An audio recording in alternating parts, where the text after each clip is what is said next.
기도하시겠습니다. 오늘도 내 삶의 주인 되시는 하나님께 경배와 찬양을 올려드립니다. 하루의 첫 시간 주님 앞에 엎드리게 하시고 내 마음을 드리는 찬양, 내 소원을 아뢰는 기도, 그리고 하나님의 음성을 듣는 말씀 묵상의 시간을 주신 것을 감사드립니다. 세상의 어지러운 모든 것들을 대하기 전에 가장 먼저 하나님과 만나는 이 시간, 영적으로 호흡하는 시간이 되게 하여 주시옵소서. 하루 종일 주님과 동행하는 기쁨을 놓치지 않게 하시고 죄와 싸워 이기는 복된 하루가 되게 하여 주시옵소서. 우리 기도 들으시고 응답하시는 예수 그리스도의 이름으로 기도 올리옵나이다. 아멘. 오늘 말씀은 데살로니가전서 5장 19절부터 28절까지의 말씀입니다. 성령을 소멸하지 말며 예언을 멸시하지 말고 범사에 헤아려 좋은 것을 취하고 악은 어떤 모양이라도 버리라.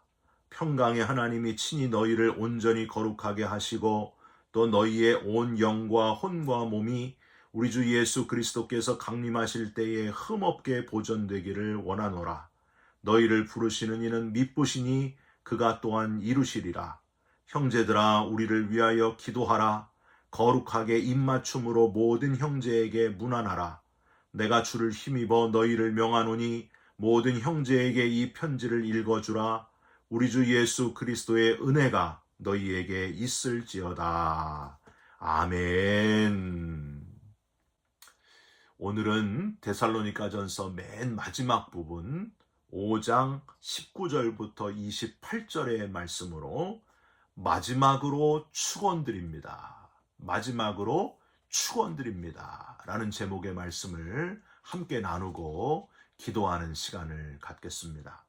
여러분 혹시 24살 처녀의 몸으로 조선 땅에 와서 9개월 만에 급성 맹장염으로 25살 청춘을 조선 땅에 묻은 루비 캔드릭 선교사님을 알고 계십니까? 만일 내게 줄 수 있는 1000개의 생명이 있다면 나는 1000개의 생명을 모두 조선을 위해 바치겠습니다. 라는 말을 남긴 캔드릭 선교사님, 그 루비 캔드릭 선교사님이 부모님께 보낸 마지막 편지가 있습니다. 그 중에 한 부분을 여러분께 읽어드립니다. 아버지, 어머니, 이곳 조선 땅은 참 아름다운 곳입니다. 모두들 하나님을 닮은 사람들 같습니다. 선한 마음과 복음에 대한 열정으로 보아 아마 몇십 년이 지나면 이곳은 예수님의 사랑이 넘치는 곳이 될 것 같습니다. 저는 복음을 듣기 위해 20km를 맨발로 걸어오는 어린아이들을 보았을 때 그들 안에 있는 하나님의 사랑 때문에 큰 위로를 받았습니다. 그러나 한편에서는 탄압이 점점 심해지고 있습니다. 그저께는 예수님을 영접한 지 일주일도 안 된 서너 명이 끌려가 순교했고 토마스 선교사님과 제임스 선교사님도 순교하셨습니다. 선교 본부에서는 철수하라는 지시가 있었지만 대부분의 선교사들은 그들이 전도한 조선인들과 아직도 숨어서 하나님께 예배를 드리고 있습니다.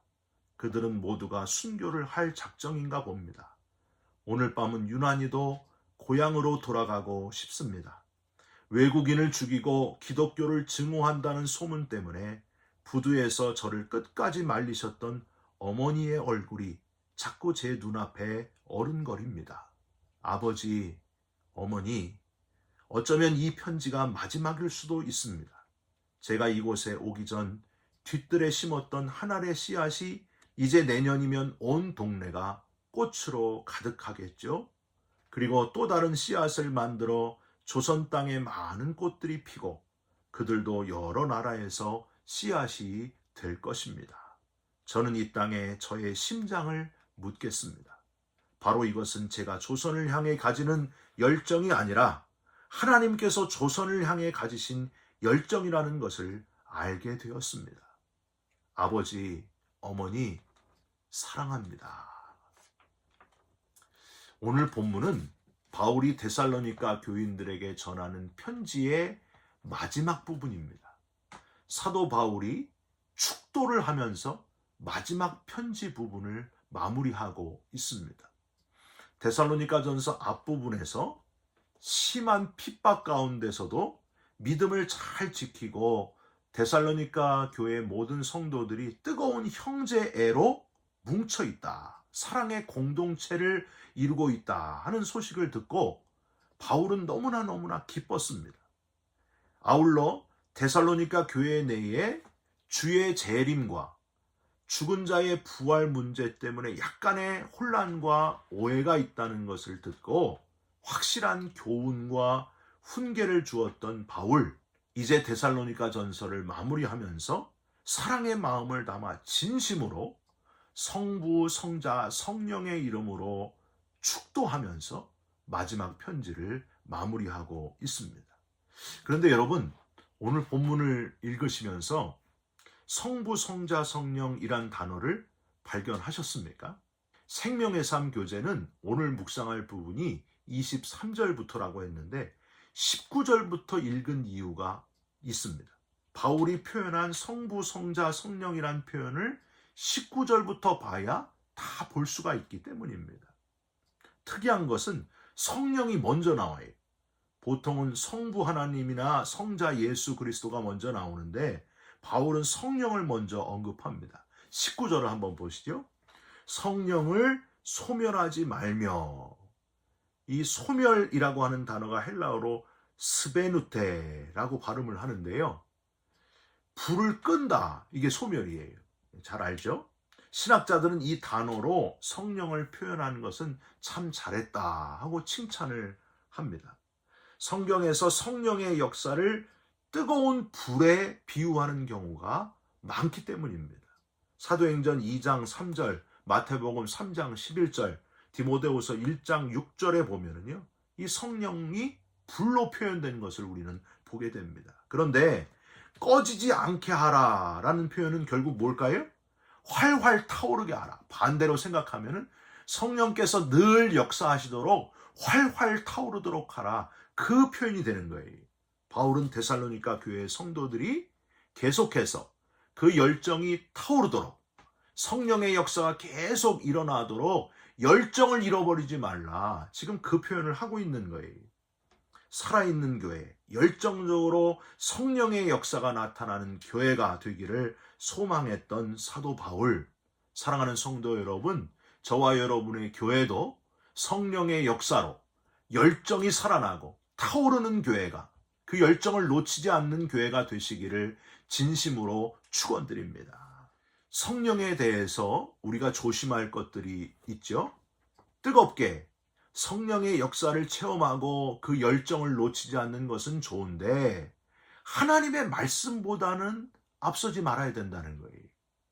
신비주의로 가기가 쉽습니다. 뜨겁게 막 신비한 하나님의 그 놀라운 것들을 경험하다 보면 성경보다 앞설 때가 있다니까요. 그러면 안 됩니다. 성경이 먼저고 신비한 것들이 나타나면 성경의 입장에서 그게 온전한 것인지를 체크해 봐야 됩니다. 반대로 너무 이성적으로 판단해가지고 성령의 그 역사를 무시하거나 배제해서도 안 된다는 거예요. 바람이 부는 것처럼 성령의 역사하심이 나를 이끌도록 내가 성령의 역사를 방해하지 않도록 하는 것도 중요합니다. 두 번째로 성부 하나님의 표현은 어느 절에 있을까요? 23절을 보십시오. 평강의 하나님이 친히 너희를 온전히 거룩하게 하시고, 보통 축도할 때 보면 독생자 예수 그리스도를 우리에게 주신 무한하신 하나님의 사랑하심과 이 부분의 또 다른 표현이 바로 23절의 표현입니다. 하나님께서 친히 우리를 온전히 거룩하게 하셨다. 즉 아들 독생자 예수 그리스도를 보내심으로 말미암아 가능성이 없었고 죄로 인해 죽을 수밖에 없는 우리의 운명을 바꿔주셨다. 거룩하지 않은데 거룩하다고 해주셨다. 허랑방탕한 탕자가 아버지의 재산을 다 탕진하고 돌아올 때에 그 허랑방탕한 둘째 아들을 멀리서 보고 달려가 버선발로 달려가 끌어안는 아버지, 탕자의 아버지같이 탕자를 거룩하게 여겨주시는 그 하나님의 사랑. 여러분, 그 하나님의 사랑 때문에 저와 여러분들이 의롭게 된 것, 의롭다고 거룩하다고 인정해 주신 것에 감사하시기를 부탁드립니다. 24절에는요, 이렇게 자격이 없는 우리를 다시 거룩하게 하시는 하나님을 미쁘시다, 이렇게 표현하고 있어요. 24절, 너희를 부르시는 이는 미쁘시니 그가 또한 이루시리라. 여러분, 이 미쁘시다는 표현이 헬라어로 피스토스예요. 쉬운 표현으로 신실하다, 그런 뜻입니다. 저와 여러분을 죄로 인해 신실하다 할 수 없는 우리들인데, 우리들을 신실하다, 의롭다 하고 칭해 주시는 하나님, 미쁘신 하나님, 의로운 구석이 하나도 없는데 의롭다고 하시는 하나님의 은혜가 얼마나 감사한지. 여러분, 제가 찬양 인도를 하다가 이 신실하신 하나님, 우리를 신실하다고 해주시는 신실하신 하나님을 너무 마음이 막 뜨거워져 가지고 잘못 표현한 적이 있어요. 실신하신 하나님으로 표현한 적이 있어요. 그래서 신실하신 하나님, 실수가 없으신, 이렇게 해야 되는데, 실신하신 하나님, 실수가 없으신, 하나님은 실수가 없으신데 저는 그렇게 실수를 했어요. 이런 생각이 들더라고요. 내 죄를 생각하면 하나님이 실신하실 것 같다. 너무 기절할 정도로 너무나 많은 죄를 짓는 우리들인데, 이 죄인인데, 그럼에도 불구하고 우리를 사랑하시고 의롭다고 해주시는 하나님, 그 은혜가 얼마나 큰가. 신실하신 하나님께서 우리를 이제는 더 이상 죄가 없다고 다 덮어주시고 용서해 주시는 하나님의 사랑, 미쁘신 하나님. 여러분, 그 은혜를, 그 사랑을 우리가 무엇으로 다 갚을 수 있겠습니까? 너희를 부르시는 이는 미쁘시니, 미쁘시니, 미쁘시니.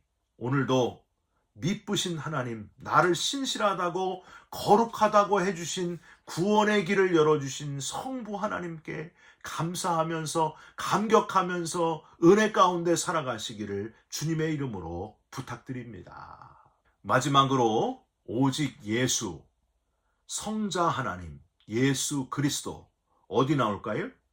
마지막 28절에 나와 있습니다.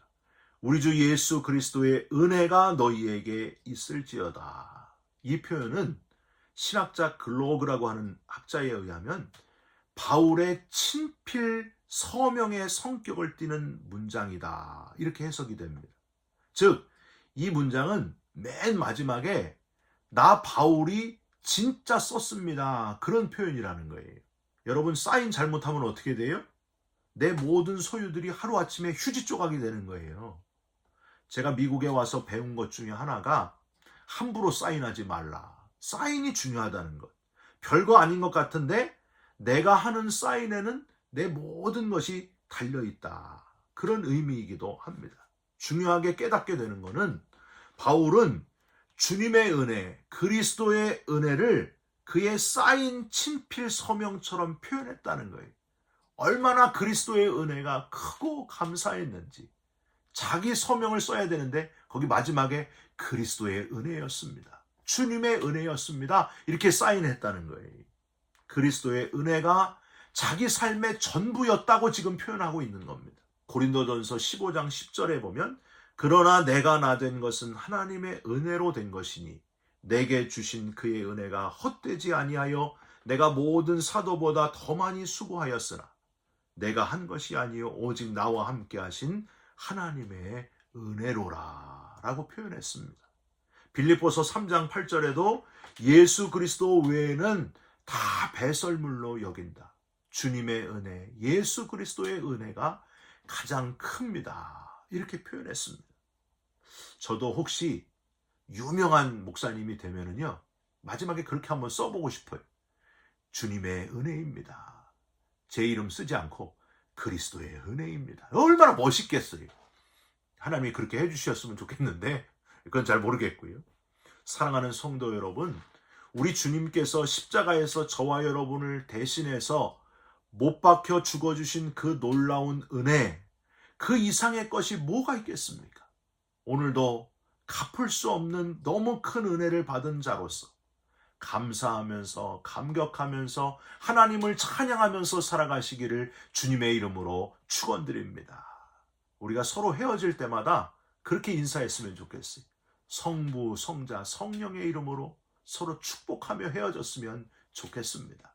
사랑하는 성도 여러분, 오늘 하루 종일 성부, 성자, 성령의 은혜가 가득한 하루가 되시기를 주님의 이름으로 축원드립니다. 기도하겠습니다. 성령의 불이 꺼지지 않도록 활활 타오르도록 우리를 주장하여 주시옵소서. 하나님은 미쁘신 하나님이신 것을 믿습니다. 독생자 예수 그리스도를 내어주신 사랑, 십자가에서 내 대신 죽게 하신 그 사랑을 잊지 않게 하여 주시옵소서. 미쁘신 하나님을 마음껏 찬양하며 살아가게 하여 주시옵소서. 내 전부, 내 삶의 전부보다 더 귀한 주님의 은혜, 그리스도의 은혜가 더욱더 충만하게 하여 주시옵소서. 예수 그리스도의 이름으로 기도 올리옵나이다. 아멘. 하늘에 계신 우리 아버지여, 이름이 거룩히 여김을 받으시오며 나라가 임하옵시며 뜻이 하늘에서 이룬 것 같이 땅에서도 이루어지이다. 오늘날 우리에게 일용할 양식을 주옵시고 우리가 우리에게 죄진 자를 사하여 준 것 같이 우리 죄를 사하여 주옵시고 우리를 시험에 들게 하지 마옵시고 다만 악에서 구하옵소서. 나라와 권세와 영광이 아버지께 영원히 있사옵나이다. 아멘. 사랑하는 성도 여러분, 소멸되지 않는 성령의 역사가 우리를 의롭다고 칭해주시는 미쁘신 하나님의 사랑의 손길이, 그리고 예수 그리스도의 은혜가 저와 여러분에게 가득하시기를 주님의 이름으로 축원드립니다. 여러분 사랑합니다. 축복합니다. 감사합니다.